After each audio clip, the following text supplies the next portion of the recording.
Bismillah ar-Rahman ar-Rahim. We have reached Hadith number 29 from Al-Arba'un al-Nawawi. This Hadith is a very important Hadith, a bit long Hadith. We call it the Hadith of Mu'adh bin Jabal. And it mentions very important things or very important messages to us, to a Muslim. عن معاذ بن جبل رضي الله عنه قال قلت يا رسول الله أخبرني بعمل يدخلني الجنة.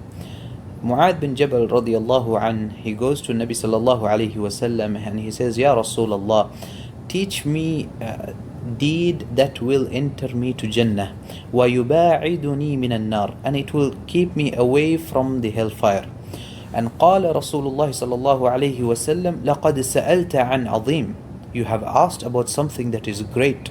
So something, when you say the word azim, it is something that is of huge importance or something that is massive in its nature. And Nabi sallallahu alayhi wasallam, when he said لَقَدْ سَأَلْتَ عَنْ شَيْءٍ عَظِيمٍ or عن عظيم, that means there is something very great on the answer as well. And Nabi sallallahu alayhi wasallam, he said وَإِنَّهُ لَيَسِيرٌ عَلَى مَنْ يَسَّرَهُ اللَّهُ تَعَالَى عَلَيْهِ, that it is easy upon the one who Allah has made it easy upon. We ask Allah subhanahu wa ta'ala that He makes it easy upon us. And he continues on, he says تعبد الله ولا تشرك به شيئا وتقيم الصلاة وتؤتي الزكاة وتصوم رمضان وتحج البيت. And he says that you believe in Allah without having any shirk.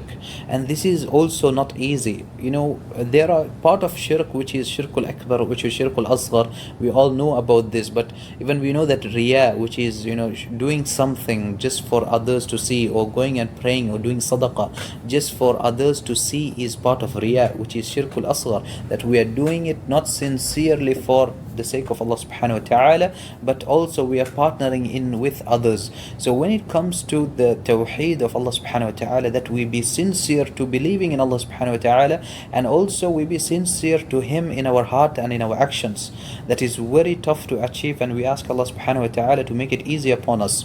وَتُقِيمُ الصَّلَاةِ وَتُؤْتِ الزَّكَاةِ, and that you pray the salawat, the 5 daily prayers, the obligatory prayers on its time, and you establish them. Not only just, you know, your body is praying.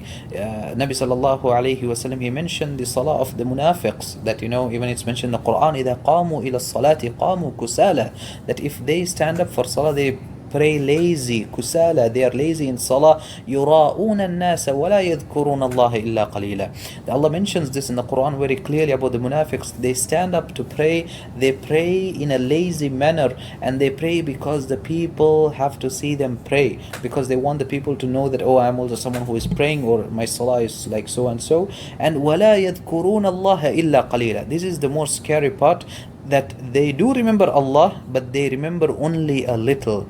They don't focus on the full salah in khushu. And this is a very important message that we need to understand about salah. When you say tuqimu salah, that you establish salah, you have to establish in its right way. وَتُؤْتِ الزَّكَاةِ, the same way with zakah, and tasum Ramadan, وَتَحُجُّ الْبَيْتِ. Then Nabi sallallahu alayhi wasallam, he continued on, he said ثُمَّ قال أَلَا أَدُلُّكَ عَلَى أَبْوَابِ الْخَير, shall I not show you of the door of goodness? And he said الصَّوْمُ جُنَّةٌ, that is fasting, that is the sunnah fasting is junnah, it is a shield that protects you from the hellfire. The same way Nabi sallallahu alayhi wasallam, he said the fasting protects you from zina, from things that are fawahish, from sins. The same way it protects you from hellfire. So fasting, the sunnah fasting, it has been mentioned by Nabi sallallahu alayhi wasallam in so many hadith. Not only it protects you from things that are fawahish, from sins, from zina and things like that, but it also protects you from the hellfire, which is the final place that person would end up by committing any of those sins. So he said as-sawmu junnah, that it is a shield between you and the hellfire. And he said another action was sadaqah, charity, sadaqah, that we do for the sincere sake of Allah subhanahu wa ta'ala, not to, you know, show to people, not to show I donated or I gave sadaqah this big amount, etc. But Nabi sallallahu alayhi wasallam, he said فاتقوا النار ولو بشق تمرة. Yani fear the hellfire even with half a date. So imagine if half a date can protect someone from hellfire. What is that is there in that half a date? It is the sincerity, my dear brothers and sisters. That sincerity that is there in half a date is what is the real sadaqah. And he said, وَالصَّدَقَةُ تُطْفِئُ الْخَطِيئَةِ كَمَا يُطْفِئُ الْمَاءُ النَّارِ. The sadaqah, it will destroy or it will remove the sins the same way the water, it closes down or it just puts down the fire.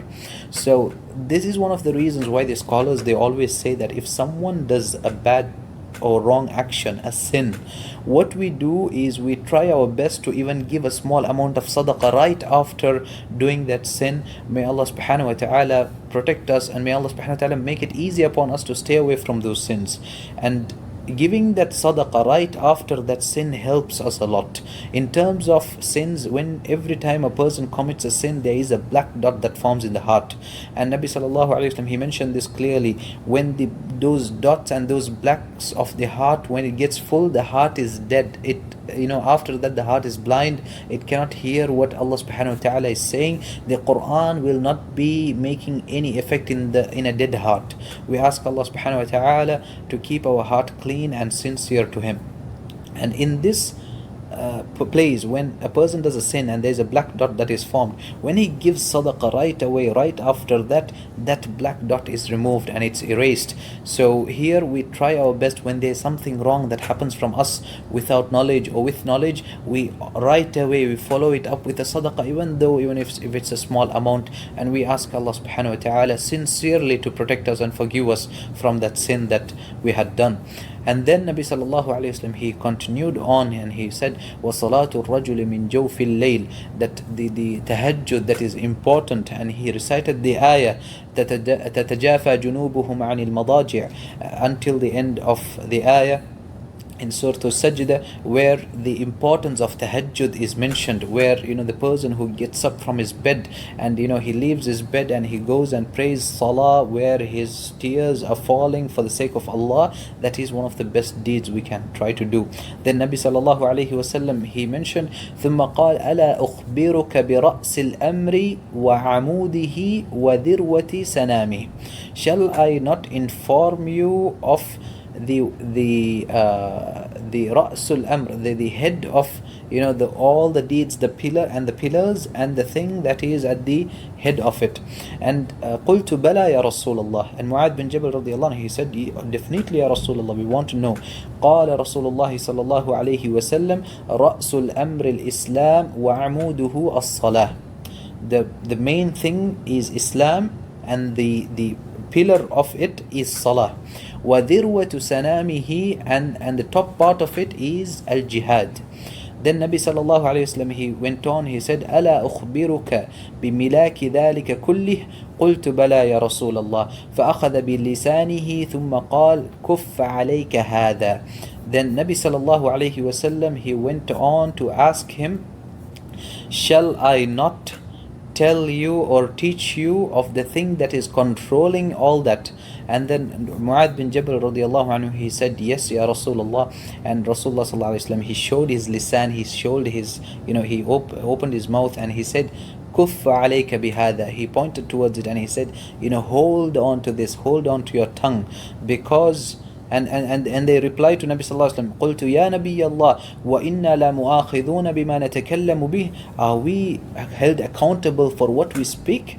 And Nabi sallallahu alaihi wasallam, he replied, ثكلت أمك وهل يكب الناس في النار على وجوههم أو على مناخرهم إلا حصائد ألسنتهم. Don't you know that the ones who are there or thrown into hellfire, they fall face down in hellfire and they are punished there, except the reason was their tongue.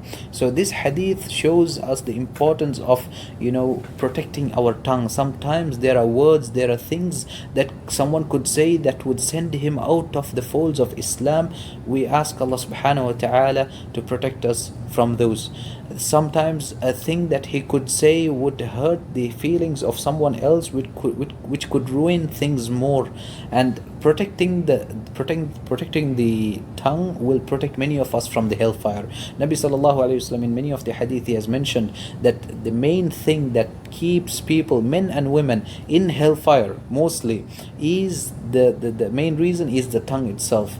And especially he mentioned the hadith for women, where Nabi sallallahu alaihi wasallam, he said that I have seen you more in hellfire for women. And when they asked, why is it, Ya Rasulullah, he said that because of your tongue, yakfurna al-ashir, that they don't appreciate what their husbands have given them, they don't appreciate what have been done, and they ask, oh, what good of he is so and so. And these small words that we speak, that we are disgraceful towards even our relatives or our husbands or wives or anyone, that is the thing that takes us to hellfire.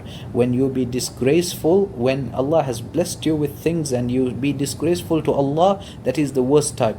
When someone helps you and you be disgraceful, you be like, oh, what good of he is so and so, he has never helped me in anything. But still that person has done so much help to you. He has always treated you kindly. Even he smiles on your face, that is a sadaqah, that is a good thing that he has done to you, even a small thing. So always we have to make sure that we think good of others and we protect our tongue. Guarding our tongue is very important.